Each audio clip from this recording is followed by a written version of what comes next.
Na mshekhe wangu unasema unatokea Maramvya shekhe, pia alhamdulillah ni katika wanaharakati wa mihadhara al-Buruji. Shekhe, kwa siku leo mashallah watu wamefurika wengi sana, wametikia wito wa mufti wetu ala muhifadhi. Labda shekhe, unaweza kawa na ujumbe gani katika ulimwengu inshallah? Kwa kweli alhamdulillah jambo hili linatia moyo, na sisi ambao tulikuwa kwanza mwanzo tunasimamia masuala ya jamii ya Kiislamu, kwa kweli tunaona tofauti kubwa baina waliotangulia na hawa ambao wako hivi sasa. Na ndio maana hata wagonjwa wako hapa, wasokuwa na afya kamili wako hapa kwa ajili ya kuongeza nguvu. Tuone kama tutapiga hatua katika hili jambo ambalo ni zuri sana, linakuletea moyo. Mashallah. Allah alipeni khairi, kwa sababu natoka mbali Maramvya shekhe kuja hadi Nyakabiga hadi kutolea. Labda usafiri ndio hivyo tena, lakini wagonjwa uliposema.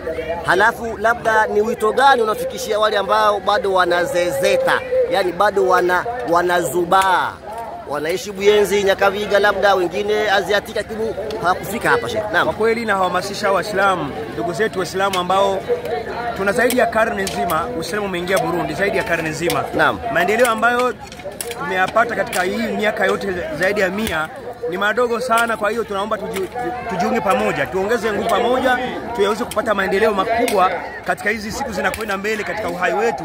Tupate maendeleo kwa miaka 5, maendeleo ambayo tuliyafanya katika miaka 20 iliyopita. Alhamdulillah, huyo ni shekhe wetu Ismaili Isa. Watu wa Buyenzi waamke, watu wa Aziatiki waamke, watu wa Buiza waamke, kila mmoja ahisi kwamba ametia mchango wake katika hili jambo. Alhamdulillah, huyo ni shekhe wetu Ismaili ambaye mashallah mwanaharakati mkubwa sana wa al-Buruji PC Predication. Alhamdulillah, Allah wahifadhi sana. Alhamdulillah.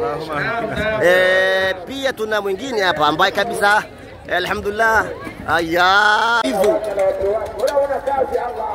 na inshallah ulikuwa na uvivu wa uvivu, na hii ni moja katika sababu ya kufanya kama mazoezi ulikuwa na tatizo ya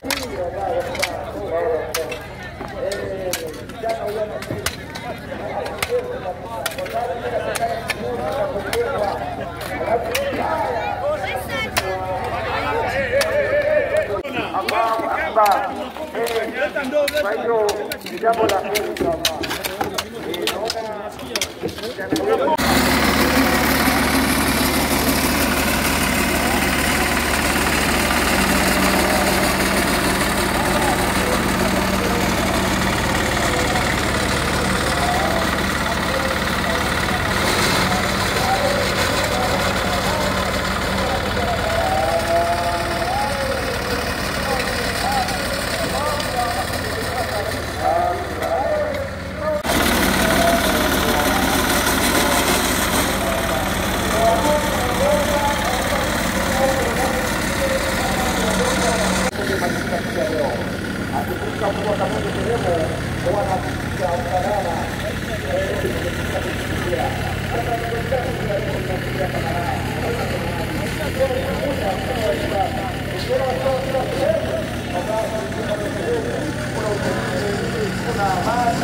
Kuna maendeleo, kuna usalama, kuna jambo la heri, sababu